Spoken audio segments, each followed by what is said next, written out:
हिंदी जो है, Hindi is a language of unity, जो जोड़ने वाली भाषा। किसको जोड़ती है, कब जोड़ी है, क्या आज भी जोड़ रही है, इस तरह के सवाल उठते हैं जरूर तुरंत। हाँ, एक बार आप आजादी की लड़ाई को देखिए।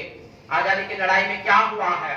आजादी की लड़ाई में उत्तर के लोगों को, उत्तर भारत के लोगों को और दक्षिण भारत के लोगों को जोड़ने के लिए एक भाषा की जरूरत थी, और वह भाषा हिंदी ही है।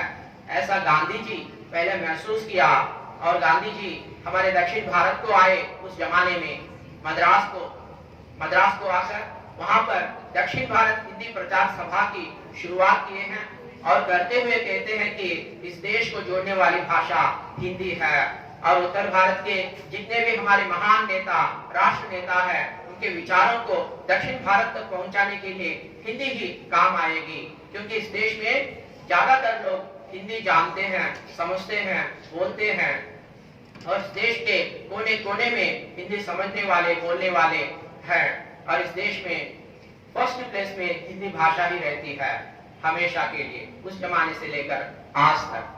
तो ये बात गांधी जी जानते हैं, तो इसीलिए गांधी जी कहते हैं हिंदी भाषा जो है वह जोड़ने वाली भाषा है, तोड़ने वाली भाषा नहीं। तो ये लोगों को जोड़ती है, इस देश के लोगों को। जिस तरह फूल माला में रहने वाले तरह तरह के फूलों को रस्सी जोड़ती है, उसी तरह से इस देश में भिन्न भाषाएं बोलने वाले लोगों को यह हिंदी भाषा जो है जोड़ती है। तो हमारे मोहम्मद इकबाल सारे जहां से अच्छा नामक राष्ट्रीय गीत में कहते हैं, हम बुलबुले हैं इसकी, ये गुलसिता हमारा, ऐसा कहते हैं। तो ये मतलब यही है, इस देश में भिन्नता है, इस देश में भिन्न भिन्न रीति रिवाज है, भिन्न भिन्न भाषाएं हैं, भिन्न भिन्न आचार व्यवहार है, लेकिन इस भिन्नता में एकता लाने की शक्ति जो है, ताकत जो है, हिंदी भाषा में है। तो यह भिन्नता में एकता लाती है, लोगों को जोड़ती है, लोगों में राष्ट्रीय भावना को लाती है, राष्ट्रीय एकता को यह फैलाती है। यह सच्चाई है। इसके लिए हमारे सामने इतिहास एक सबूत के रूप में है, और आज भी यही सच्चाई है, इसमें कोई झूठ नहीं है। तो क्या है और कहना है तो हिंदी भाषा के बारे में? हिंदी एक मधुर भाषा है, सुंदर भाषा है, संपन्न भाषा है, समृद्ध भाषा है, सरल भाषा भी है। क्या ये सब लक्षण हिंदी भाषा को है? तो हमारे सामने बहुत सारे उदाहरण हैं। आप में से कितने लोग हिंदी के गाने सुनते हैं? आप में से कितने लोग हिंदी के शायरी पढ़ते हैं? आप में से कितने लोग हिंदी के गजल गाते हैं? तो एक बार हिंदी के गजल सुनिए, हिंदी के शायरी पढ़िए, हिंदी के नाटक देखिए, हिंदी के फिल्म देखिए, हिंदी के गाने सुनिए, आपको महसूस होगा अरे कितनी मीठी भाषा है हिंदी, कितना सुसंपन्न भाषा है, कितनी मधुर भाषा है। जब भी मौका मिलेगा देशभक्ति, अगर आप किसी के सामने अपने देशभक्ति दिखाना है तो आप क्या करते हैं? तुरंत आपके मन में हिंदी के गाने याद आते हैं, है कि नहीं? हिंद देश के निवासी सभी जन एक है, रंग रूप वेश भाषा चाहे अनेक है। इस तरह के गाने, चाहे वो आजादी के दिवस क्यों ना हो या गणतंत्र दिवस क्यों ना हो, तेलुगु के या अंग्रेजी के गाने आपको पहले याद नहीं आते, देशभक्ति बोले तो तुरंत हिंदी भाषा ही याद आती है। ऐसे ही मेरे देश की धरती सोना उगले उगले हीरे मोती, मेरे देश की धरती, इस तरह के गाने बहुत सारे हैं देशभक्ति से संबंधित हिंदी में, है कि नहीं? ओके। और ऐसे ही देखिए, जब भी आप बहुत जोश में रहते हैं, कोई फ्रेशर्स डे मना रहे हैं, नहीं तो ऐसे ही कोई महाविद्यालय के दिवस मना रहे हैं, ऐसे अवसर पे भी आप क्या करते हैं कि अपने जोश को बढ़ाने के लिए एक बार बॉलीवुड की ओर देखते हैं, है कि नहीं? आजकल आप सब सुने ही होंगे और देखे ही होंगे, बॉलीवुड के हिंदी गाने रख लेते और स्टेज के ऊपर आप हम सबको, मतलब अपने आप को भूलते हुए, सब में जोश फैलाते हुए आप नाचना शुरू करते हैं। जैसा कि उदाहरण के लिए मैं आपको सुना रहा हूँ, ऐसे क्या है, लुंगी डांस बहुत फेमस है कि नहीं? अन्ना के जैसा चश्मा लगा के, कोकोनट में लस्सी मिला के, यही गाने हैं ना? तो गाने सुनने के लिए आप सब जो है गाने सुनते हैं, गाने पसंद करते हैं, गजल्स पसंद करते हैं, शायरी पसंद करते हैं, और व्हाट्सएप में या फेसबुक में मैसेजेस, जो भी जितने भी मैसेजेस फॉरवर्ड करते हैं ना, उसमें ज्यादातर हिंदी के मैसेजेस रहते हैं, ठीक है। लेकिन हिंदी के एक भाषा के रूप में लेने के लिए आगे पीछे सोचते हैं ज्यादातर लोग, एक कैरियर के रूप में बनाने के लिए आगे पीछे सोचते हैं, ये सच्चाई है, ठीक है। तो ऐसे ही कहना है तो हिंदी के बारे में बहुत सारी बातें हैं, और एक बात तो यह है कि हिंदी हमारे देश में उत्तर प्रदेश, हिमाचल प्रदेश, राजस्थान, हरियाणा, छत्तीसगढ़, ओके, उत्तराखंड, झारखंड, तो इस तरह उत्तर भारत में रहने वाले 10 से 12 राज्यों के लिए हिंदी भाषा जो है मातृभाषा है। और इस देश में 70% लोग हिंदी भाषा को जानते हैं, 70% लोग हिंदी भाषा को अच्छी तरह समझते हैं। लगभग 280 मिलियन के जनता जो है इस देश में हिंदी भाषा को जानते हैं। तो इस तरह देखें तो हिंदी एक राष्ट्रभाषा है करके आपको लगता है, लेकिन आज हिंदी जो है एक अंतरराष्ट्रीय भाषा बन गई है, इंटरनेशनल लैंग्वेज बन गई है। केवल अंग्रेजी ही नहीं, हिंदी भी आज एक अंतरराष्ट्रीय भाषा है। क्या ये सच है? हाँ, सच है। दुनिया में ज्यादातर लोग किस भाषा में बोलते हैं, ऐसा अगर आप आंकड़े निकाल कर देखते हैं तो उसमें पहला स्थान चीनी भाषा का है, तो दूसरा स्थान हिंदी का है। दुनिया में सेकंड प्लेस में है हिंदी भाषा। एक सच्चाई है, हमारे सामने स्टैटिस्टिक्स है। గణాంకాలు ఉన్నాయి మన కళ్ళ ముందర, పరిశీలించి చూడండి। ఫస్ట్ ప్లేస్ లో చైनीस भाषा ఉంటే सेकंड प्लेस లో हिंदी भाषा ఉంది, ठीक है। और एक बात तो ये है, विदेशों में तरह तरह के विश्वविद्यालयों में हिंदी भाषा को सीखने वाले, हिंदी भाषा को पढ़ने वाले, हिंदी भाषा में शोध कार्य करने वाले बहुत सारे हैं। बहुत सारे लोग सामने आ रहे हैं, हम हिंदी सीखेंगे, हिंदी में शोध कार्य करेंगे, इस उद्देश्य से बहुत सारे लोग विदेशों में सामने आ रहे हैं। और एक बात तो ये है, आप सबको पता ही है कि जितने भी इस देश में फिल्म्स बनाते हैं, इन सब फिल्म्स को दूसरे देशों में, विदेशों में हिंदी भाषा में रिलीज कर रहे हैं। और हिंदी भाषा में रिलीज हुए वे सब फिल्म, चाहे वो बाहुबली हो या और कुछ, करोड़ों रुपए कमा रहे हैं। हिंदी भाषा से हमें करोड़ों रुपए मिल रहे हैं, दुनिया के अन्य देशों से भी हम पैसे कमा रहे हैं। आज हिंदी जो है अंतरराष्ट्रीय भाषा है। तो उदाहरण के लिए अगर आप फिजी, एक देश का नाम है, फिजी में 3 भाषाएं ऑफिशियल लैंग्वेजेस है, तो 3 भाषाओं में हिंदी एक प्रमुख भाषा है। और उस भाषा को फिजी के लोग क्या कहते हैं, फिजी बात करके कहते हैं, उसको फिजी बात करके कहते हैं। एक one of the important official language Hindi है फिजी देश में। और ऐसे ही विदेशों में उदाहरण के लिए अब दक्षिण अफ्रीका देखिए, America, New Zealand, Switzerland, Nepal, Bangladesh, Bhutan, ठीक है, चाइना, रशिया, इस तरह के बहुत सारे देशों में हिंदी भाषा बोलते हैं, समझते हैं, और हिंदी भाषा का इस्तेमाल हो रहा है। सो इस देश के कोने कोने से हिंदी भाषा दुनिया के कोने कोने तक पहुंच गई है। तो इसीलिए आज हिंदी का रूप जो है विश्व रूप हो गया है, और हिंदी जो है अंतरराष्ट्रीय स्तर तक पहुंच गई है। ఒక రకంగా చెప్పాలంటే హిందీ భాష కోట్లాది భారతీయుల గుండె చప్పుడు, కోట్లాది ప్రజల హృదయ స్పందన, కోట్లాది భారతీయుల ఆత్మగౌరవానికి ప్రతీక, అలాగే కోట్లాది ప్రజల సంస్కృతికి, సంస్కారానికి ప్రతిబింబం। సో ఏదో హిందీ సారు వచ్చాడు, హిందీ డే రోజు హిందీ గురించి గొప్పగా చెప్పుకుంటున్నాడు అనుకోవద్దండి। ఇవన్నీ వాస్తవాలు, వీటికి మనకు సాక్ష్యాలు, ఉదాహరణలు చాలా ఉన్నాయి। ओके, और ऐसे ही ये सब हिंदी भाषा के महत्व के बारे में। अब हम देखेंगे हिंदी भाषा सीखने से क्या फायदा है और इस भाषा को कैसे सीखे। ये 2 सवाल, इन 2 सवालों के जवाब सुनाने के बाद मैं अपना भाषण खत्म करूंगा। तो हिंदी भाषा सीखने से क्या फायदा है? पहली फायदा तो ये है कि अब हम इस देश के कोने कोने जा सकते हैं, चाहे वो विहार यात्रा क्यों ना हो या व्यापार करने के लिए हमारे धर्मवरम से मुंबई जाना है, मुंबई जाना है, वहां पे कुछ कपड़े खरीदना है, आप व्यापार कर रहे हैं तो आपको हिंदी भाषा काम आएगी। ठीक है, तो व्यापार करने के लिए, रोजगार पाने के लिए, नौकरी पाने के लिए और ऐसे ही देश भर घूम के आने के लिए हिंदी बहुत काम आएगी। हिंदी से और फायदा है, क्या फायदा है? अगर आप हिंदी को आप एक कैरियर के रूप में ले लेते हैं, हिंदी में आप अपना क्वालिफिकेशन इंप्रूव कर लेते हैं, शैक्षिक योग्यताओं को अगर आप इंप्रूव कर लेते हैं, हिंदी में एमए पढ़ते हैं तो हिंदी में अगर आप पांडित ट्रेनिंग करते हैं तो हिंदी में बीएड करते हैं, नहीं तो हिंदी में एमफिल पीएचडी ऐसा करते हैं, नहीं तो आप हिंदी में अनुवाद डिप्लोमा करते हैं, नहीं तो हिंदी में जर्नलिज्म डिप्लोमा करते हैं, तो आपको तरह तरह की नौकरियां मिलेंगी।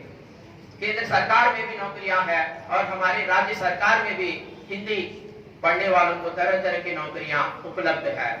सो अगर आप बीएड या पंडित ट्रेनिंग पढ़ते हैं तो किसी भी विद्यालय में हिंदी अध्यापक बन सकते हैं। हिंदी अध्यापक चाहे वो राज्य सरकार को हो या केंद्र सरकार का। तो हिंदी अध्यापक के अलावा इस तरह के महाविद्यालयों में आप हिंदी प्राध्यापक भी बन सकते हैं जब आप हिंदी में एमए करते हैं। और एमए के साथ साथ अगर आप हिंदी में पीएचडी करते हैं तो किसी भी विश्वविद्यालय में हिंदी विभाग में हिंदी के आचार्य बन सकते हैं। ये सब टीचिंग साइड है। टीचिंग साइड के अलावा अगर आप हिंदी में जर्नलिज्म कोर्स कर लेते हैं तो जितने भी चैनल्स है, जितने भी प्रिंट मीडिया, इलेक्ट्रॉनिक मीडिया है, जितने भी अखबार है, जितने भी पत्र पत्रिकाएं हैं, हर जगह आपको नौकरियां उपलब्ध है। हिंदी भाषा अगर आप जानते हैं, हिंदी में जर्नलिज्म कोर्स करते तो आप सब एडिटर्स बन सकते हैं, पत्रकार बन सकते हैं। इस तरह की तरह तरह की नौकरियां आपको मिलेंगे। अगर आप ऐसे ही हिंदी में अनुवाद डिप्लोमा करते हैं तो केंद्र सरकार से लेकर ऐसे ही प्राइवेट सेक्टर में भी आपको तरह तरह के अनुवादक की नौकरी मिलेंगे। रेलवे में हिंदी सहायक की नौकरी मिलेगा और हर केंद्र सरकार में वरिष्ठ हिंदी अनुवादक की नौकरियां आपके लिए सिद्ध है, आपके लिए तैयार है। तो इस तरह सरकारी नौकरी और ऐसे ही प्राइवेट सेक्टर में भी आपको नौकरी मिलेगा, ये फायदा है। और इसी तरह आप डिग्री के बाद अगर एमए हिंदी पढ़ते हैं और डिग्री में आपको हिंदी में ज्यादा मार्क्स मिला है तो एमए पढ़ते समय आपको केंद्र सरकार की ओर से छात्रवृत्ति भी मिलेगा, स्कॉलरशिप भी मिलता है, नॉन हिंदी स्कॉलरशिप जिसका नाम है। ठीक है, तो इस तरह के बहुत सारे फायदा है हिंदी सीखने से।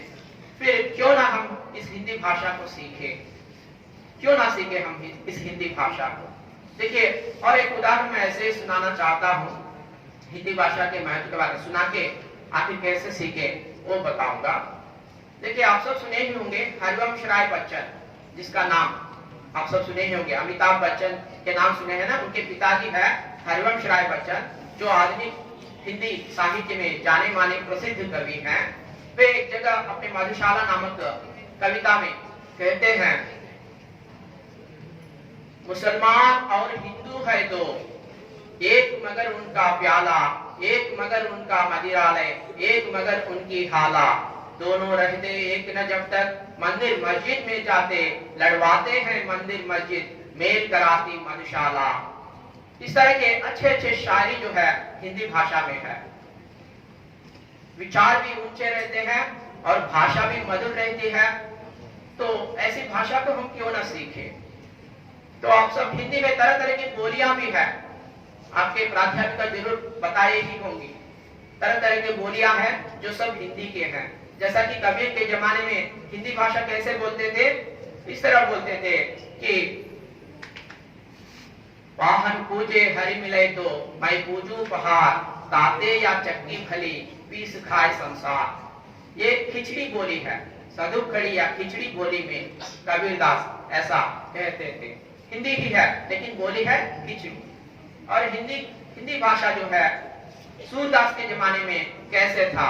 सूरदास कहते हैं, मैया कभी बढ़ेगी चोटी, कितनी बार मोही दूध पिवत, भई यह अजहू है छोटी, तू जो कहती बल्कि बेनी, जो वह है लांबी मोटी, काड़त गुहत अनहावत नागिन सी हुई लोटी, सूरदास चिरजीव दो भया हरि हलदर की चोटी। यह है ब्रज भाषा में सूरदास ऐसा कहते हैं। और तुलसीदास कहते हैं पढ़े इतते ये पाहन हनत उतते वे फल दे। ये सब जो है हिंदी भाषा के पुराने बोलियां हैं। आज हम जिस भाषा में बोल रहे हैं इस भाषा को कहते हैं खड़ी बोली हिंदी। और खड़ी बोली हिंदी कैसे रहती है, एक बार हमारे राष्ट्रीय कवि मैथिली शरण गुप्त के एक शायरी को आपको याद कराते हुए मैं आगे बढ़ूंगा। हमारे राष्ट्रीय कवि मैथिली शरण गुप्त अपने काव्य आंसू में एक जगह कहते हैं, शशि मुख पर घूंघट डाले आंचल में दीप छिपाए, शशि मुख पर घूंघट डाले आंचल में दीप छिपाए, जीवन की गोधूली में कौतूहल से तुम आए, जीवन की गोधूली में कौतूहल से तुम आए। यह है खड़ी बोली हिंदी। देखिए सुनने के लिए कितना मधुर है हिंदी भाषा। इसके लिए मैं ये सब उदाहरण दे रहा हूँ। तो ऐसी भाषा को हम क्यों ना सीखें, जरूर सीखना चाहिए। किसी भी भाषा को सीखना बहुत आसान है और तरीका भी वही तरीका है, वही तकनीक है, वही टेक्निक है। जिस तकनीक से आप अंग्रेजी भाषा को सीखते हैं उसी तकनीक से हिंदी भाषा को भी आप आसानी से सीख सकते हैं। तो क्या है वो तकनीक? LSRW, वही है तकनीक, सिंपल तकनीक LSRW। L का मतलब है लिसनिंग, सुनना, और R का मतलब है रीडिंग, पढ़ना। LSR, S का मतलब है स्पीकिंग, स्पीकिंग का मतलब बोलना, और W का मतलब है राइटिंग, राइटिंग का मतलब लिखना। तो अगर आप हिंदी भाषा को सीखना चाहते हैं, जल्दी सीखना चाहते हैं, तो मन लगा के कोशिश कीजिए। 3 महीने काफी है। असली बात तो ये है, कोई भी भाषा उतना आसान से आप नहीं सीख सकते और हर भाषा एक समुंदर है, ये असली बात है। तो असली बात को दूर रखिए। कम से कम अपना काम चलाने के लिए, अपना काम चलाने के लिए और अपने मन को बहलाने के लिए और भाषा से खुश होने के लिए आप क्या कर सकते हैं? 3 महीने अगर आप मन लगा के कोशिश करते हैं तो हिंदी भाषा को आप अच्छी तरह सीख सकते हैं। तो पहले क्या करना है कि सुनो, हिंदी भाषा को सुनो। केवल कक्षा में ही नहीं, बाहर भी सुनो। सुनने का मौका जहाँ पे भी मिलेगा वहां सुनो। तो हिंदी के अगर आपके घर में आकाशवाणी है, रेडियो है, तो रेडियो में आप हिंदी के खबर सुन सकते हैं, हिंदी के गाने, फिल्मी गीत सुन सकते हैं, तरह तरह के चर्चा कार्यक्रम होते हैं, क्विज प्रोग्राम्स होते हैं, वो सब सुन सकते हैं। और कहाँ सुन सकते हैं? रेलवे स्टेशन में सुन सकते हैं। रेलवे स्टेशन में हर अनाउंसमेंट हिंदी भाषा में देते हैं, वहां आप हिंदी सुन सकते हैं। और कहाँ सुन सकते हैं? अपने शहर में सेठों के दुकान रहते हैं, तो सेठों के दुकान में आप हिंदी सुन सकते हैं। अगर आप कहीं सफर कर रहे हैं, यात्रा कर रहे हैं, तो यात्रा में आपके बाजू में कोई उत्तर भारत वाला बैठा है, वे आपस में हिंदी में बातचीत कर रहा है, तो वहां पे भी आप हिंदी सुन सकते हैं।